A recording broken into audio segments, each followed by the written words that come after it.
ವರದಿ ವಿಚಾರವಾಗಿ ವಿಜೇಂದ್ರ ಅವರು 150 ಕೋಟಿ ಕೇಳ್ತಿದ್ದಾರೆ ಅಂತ ಸಿಎಂ ಆರೋಪ ಮಾಡಿದ್ರು.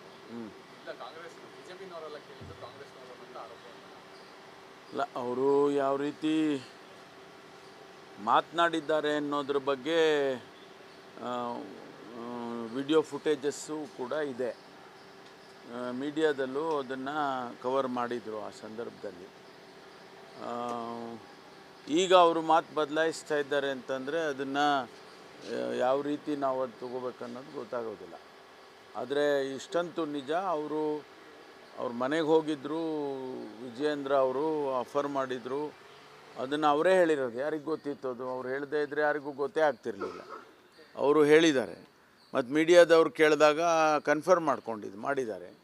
ಹಾಗಿರುವಾಗ ಈಗ ಅದಕ್ಕೆ ಈಗ ಬಂದು ನಾನು ಆ ರೀತಿ ಇಲ್ಲ, ಕಾಂಗ್ರೆಸ್ನವ್ರು ಹೇಳಿದರು ಅಂದರೆ ಅದು ಅವ್ರ ಮಾತಿನಲ್ಲಿ ನಂಬಿಕೆ ಹೋಗಿಬಿಡುತ್ತೆ. ಅದರಿಂದ ಅದನ್ನು ಯಾವ ರೀತಿ ನೋಡೋಣ. ಅದು ನಾಳೆ ಸದನದಲ್ಲಿ ಅದನ್ನು ಪ್ರಸ್ತಾಪ ಮಾಡ್ಬೋದು ಅಂತ ಕಾಣಿಸುತ್ತೆ.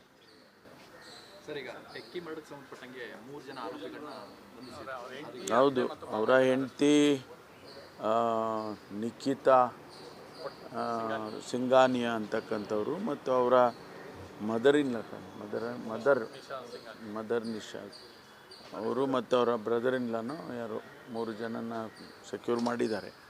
ತೊಗೊಂಬಂದು ಇಲ್ಲಿ ಪ್ರೊಡ್ಯೂಸ್ ಮಾಡಿ ಈಗ ಅವರು ಕಸ್ಟಡಿಗೆ ಕೊಟ್ಟಿದ್ದಾರೆ, ಜುಡಿಷಿಯಲ್ ಕಸ್ಟಡಿಗೆ.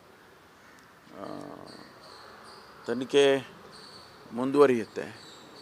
ಯಾಕೆಂದರೆ ಅವರು ಸುಮಾರು 40 ಪೇಜಿನ ಡೆತ್ ನೋಟನ್ನು ಬಿಟ್ಟಿದ್ದಾರೆ.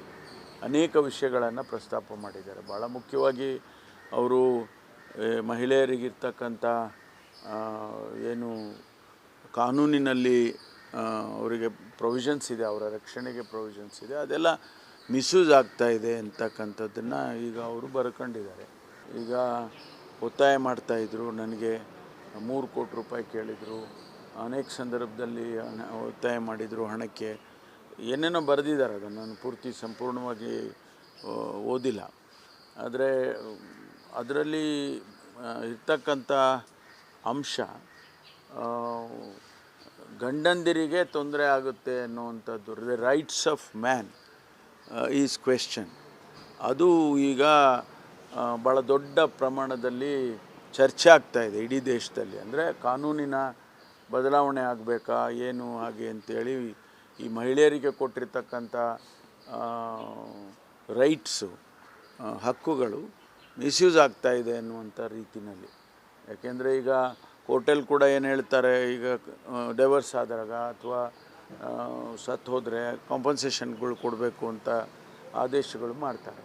ಈಗ ಡೈವರ್ಸ್ ಮಾಡ್ಕೊಂಡಿರ್ತಾನೆ, ಅವನಿಗೆ ಮಾನಸಿಕವಾಗಿ ತೊಂದರೆ ಆದಾಗ ಇವರು ಡೈವರ್ಸ್ ಮಾಡುವಾಗಲೇ ಇವರು ಕೋರ್ಟ್ನವರು ಆದೇಶ ಮಾಡಿ ಒಂದು 50,000 ರೂಪಾಯಿ ಕಾಂಪನ್ಸೇಷನ್ ಕೊಡಬೇಕು ಅಂತ ಆದೇಶ ಮಾಡಿದರೆ, ಉದಾಹರಣೆಗೆ ಅವನಿಗೆ ಮಾನಸಿಕವಾಗಿ ತೊಂದರೆ ಆಗಿ ಕೆಲಸದಿಂದ ಅವನನ್ನು ತೆಗೆದುಹಾಕಿದರೆ, ಆ ಸಂದರ್ಭದಲ್ಲಿ ಅವನು ಎಲ್ಲಿಂದ 50,000 ರೂಪಾಯಿ ತಂದು ಕೊಡ್ತಾನೆ ಅಂಥೇಳಿ ಈ ಥರದ್ದೆಲ್ಲ ಕೆಲವು ಪ್ರಶ್ನೆಗಳಿಗೆ ಉದ್ಭವ ಆಗಿದ್ದಾವೆ. ಈಗ ಅದ್ರ ಬಗ್ಗೆ ದೇಶದಲ್ಲಿ ಚರ್ಚೆ ಆಗ್ತಾಯಿದೆ. ಅದನ್ನು ಮುಂದಿನ ದಿನದಲ್ಲಿ ಏನು BNSS ಇದೆ, ಭಾರತೀಯ ನ್ಯಾಯ ಸಂಹಿತ, ಹೊಸದಾಗಿ ಮಾಡಿರ್ತಕ್ಕಂಥ ಕಾನೂನು, ಅದರಲ್ಲಿ ಬದಲಾವಣೆಗಳನ್ನು ಹೇಗೆ ತರಬೇಕು ಅನ್ನೋದ್ರ ಬಗ್ಗೆ ಚರ್ಚೆ ಮಾಡಬೇಕಾಗ್ತದೆ. ಮುಂದಿನ ದಿನದಲ್ಲಿ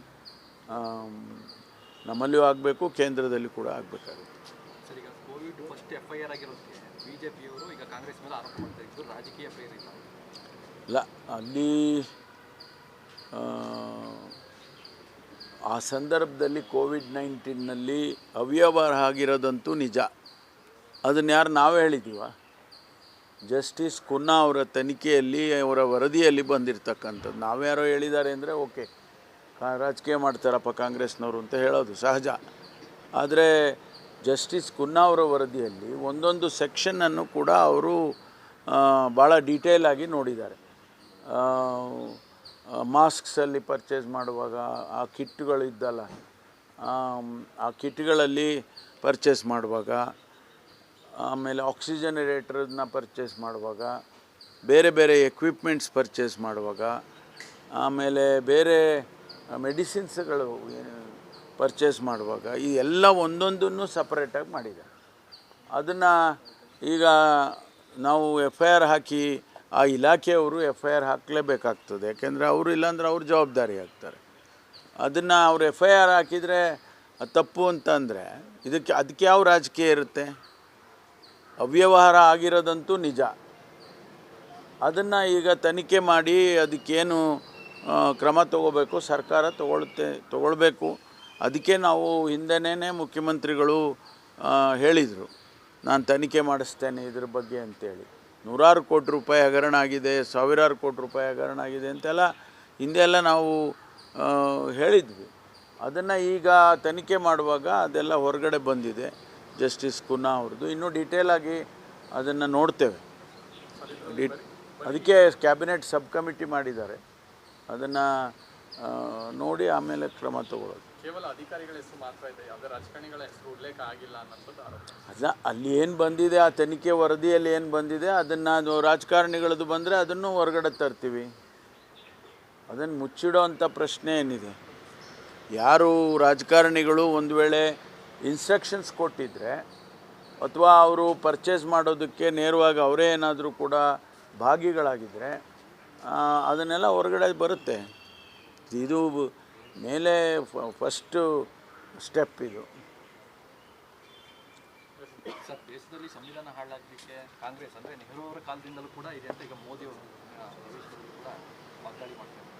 ನೋಡಿ, 75 ವರ್ಷ ಕಳೆದುಬಿಟ್ಟಿದ್ದೀವಿ ಇಂಡಿಪೆಂಡೆನ್ಸ್ ಆಗಿ. 1950ರಲ್ಲಿ ಸಂವಿಧಾನವನ್ನು ಅಳವಡಿಸಿಕೊಂಡಿರತಕ್ಕಂಥದ್ದು. ಅಲ್ಲಿಂದ ಇಲ್ಲಿವರೆಗೆ ನಾವು ಒಂದು ರೀತಿಯಲ್ಲಿ ಟೈಮ್ ಟೆಸ್ಟೆಡ್ ಅಲ್ವಾ ನಮ್ಮ ಸಂವಿಧಾನ? ಪ್ರಪಂಚದಲ್ಲಿ ಬೇರೆ ಬೇರೆ ಕಡೆಯವರೆಲ್ಲ ಅಪ್ರಿಷಿಯೇಟ್ ಮಾಡ್ತಾರೆ. ಬೇರೆ ಬೇರೆ ದೇಶದವರು Indian constitution is one of the best constitution in the world ಅಂತ ಮಾತಾಡ್ತಾರೆ. ಅದ್ರ ಬಗ್ಗೆ ಅನೇಕ ಅಧ್ಯಯನಗಳಾಗಿದ್ದಾವೆ. ಬೇಕಾದಷ್ಟು ಜನ ಬಂದು ಇಂಡಿಯನ್ ಕಾನ್ಸ್ಟಿಟ್ಯೂಷನನ್ನೇ ಅಧ್ಯಯನ ಮಾಡ್ಕೊಂಡು ಹೋಗಿದ್ದಾರೆ. ಇಲ್ಲಿಂದ ಹಾರ್ವರ್ಡಿಂದ ಬಂದಿದ್ದಾರೆ, ಬೇರೆ ಬೇರೆ UK ಇಂದ ಬಂದಿದ್ದಾರೆ. ಬೇರೆ ಬೇರೆ ದೇಶದವರು Indian constitution is a time tested one, ಹೇಗೆ ಸಕ್ಸಸ್ ಆಯಿತು ಅಂತೇಳಿ ಅಧ್ಯಯನ ಮಾಡ್ಕೊಂಡು ಹೋಗಿದ್ದಾರೆ. ಇವತ್ತು ಕೂಡ ಆ ಇಂಡಿಯನ್ ಕಾನ್ಸ್ಟಿಟ್ಯೂಷನ್ ಇರೋದ್ರಿಂದನೇ ನಾವೆಲ್ಲ ಒಟ್ಟಿಗೆ ಇದ್ದೀವಿ. ನಾವು ಬೇರೆ ಭಾಷೆ ಮಾತಾಡ್ತೀವಿ, ಬೇರೆ ಸಂಸ್ಕೃತಿ ಇದೆ, ಮತ್ತು ಬೇರೆ ಬೇರೆ ಬಟ್ಟೆ ಹಾಕ್ತೀವಿ, ಬೇರೆ ಬೇರೆ ಊಟ ಮಾಡ್ತೀವಿ, ಆದರೂ ನಾವು ಒಂದಾಗಿದ್ದೀವಿ. ಅದಕ್ಕೆ ಮುಖ್ಯ ಕಾರಣ ಏನಪ್ಪ ಅಂದರೆ ಸಂವಿಧಾನ. ಅದನ್ನೇ ಇವರು ಪ್ರಶ್ನೆ ಮಾಡೋದಕ್ಕೆ ಹೊರಟ್ರೆ ಯಾರು ಹೇಳಿದ್ಯಾರು? ಸಂವಿಧಾನವನ್ನು ಬದಲಾಯಿಸ್ತೀವಿ ಅಂತಕ್ಕಂಥ ಮಾತುಗಳನ್ನು ಹೇಳಿದವರು ಯಾರು? ಭಾರತೀಯ ಜನತಾ ಪಾರ್ಟಿಯ ಸಂಸದರು, ಭಾರತೀಯ ಜನತಾ ಪಾರ್ಟಿಯ ಮುಖಂಡರುಗಳು ಇಡೀ ದೇಶದಲ್ಲಿ ಆ ಹೇಳಿಕೆಗಳನ್ನು ಕೊಟ್ಟಿದ್ದಾರೆ. ಇವತ್ತು ಅದ್ರ ಬಗ್ಗೆ ಪ್ರಶ್ನೆ ತೆಗಿತಾರೆ. ಕಾಂಗ್ರೆಸ್ನವರು ಇಂಡಿಯನ್ ಕಾನ್ಸ್ಟಿಟ್ಯೂಷನನ್ನು ಇದು ಮಾಡಿದ್ದಾರೆ ಅಂತೇಳಿ ನೆಹರು ಅವರ ಮೇಲೆ ಆಪಾದನೆ ಮಾಡೋದಾದರೆ, ನೆಹರು ಮಾಡಿದ 10% ಕೆಲಸ ನರೇಂದ್ರ ಮೋದಿಯವರು ಮಾಡೋದಕ್ಕೆ ಆಗಿಲ್ಲ ಇನ್ನೂ ಕೂಡ. ಈ ದೇಶದಲ್ಲಿ ಅನೇಕ ಪಬ್ಲಿಕ್ ಅಂಡರ್ಟೇಕಿಂಗ್ಸು ಅವುಗಳನ್ನೆಲ್ಲ ಕಟ್ಟಿದವರು ಯಾರು? ನೆಹರೂರವರ ದೂರದೃಷ್ಟಿ. ಪಂಚವಾರ್ಷಿಕ ಯೋಜನೆಯಲ್ಲಿ ಅವರು ಇಲ್ಲಿಯವರೆಗೂ ಅದನ್ನು ತೊಗೊಂಡು ಬಂದರು. ಇವರು ಅದನ್ನು ಬದಲಾಯಿಸಿ ಪ್ಲ್ಯಾನಿಂಗ್ ಕಮಿಷನ್ ಇದ್ದದ್ದನ್ನು ತಗೊಂಡೋಗಿ ನೀತಿ ಇದು ಮಾಡೋದಕ್ಕೆ ಹೊರಟ್ಬಿಟ್ರು. ಇದೆಲ್ಲ ಅವರು ಈ ದೇಶದ ಬೆಳವಣಿಗೆಗೆ ಅವ್ರದ್ದೇನು ಕೂಡ ಕಾಂಟ್ರಿಬ್ಯೂಷನ್ನು ಇಲ್ಲ ಅನ್ನೋದನ್ನು ಹೇಳೋದಕ್ಕೆ ಬಯಸ್ತೀನಿ.